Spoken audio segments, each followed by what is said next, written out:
میرے کریم آقا علیہ السلام کا ایک ارشاد گرامی قدر ہے، خیر الناس من ینفع الناس، انسانوں میں اچھا بندہ وہ ہوتا ہے جس سے دوسروں کو فائدہ پہنچے، جس سے دوسروں کو تکلیف و ایذا پہنچے، وہ بندہ اچھا نہیں ہوتا۔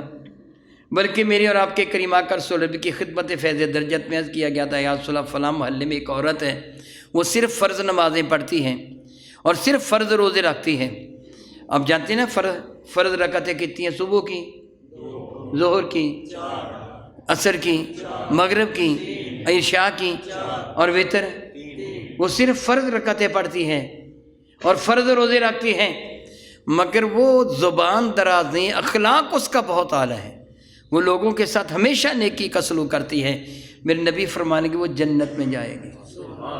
دوسری عورت کے لیے عرض کیا گیا، یا رسول اللہ بڑی نفلی نمازیں پڑھتی ہے، تہجد بھی، اشراق بھی، بڑے نفل، بڑی سنتیں، روزے بھی سارا رکھتی ہیں، مگر زبان سے لوگوں کو ایذا دیتی، میرے آقا نے فرمایا وہ جہنم میں جائے گی۔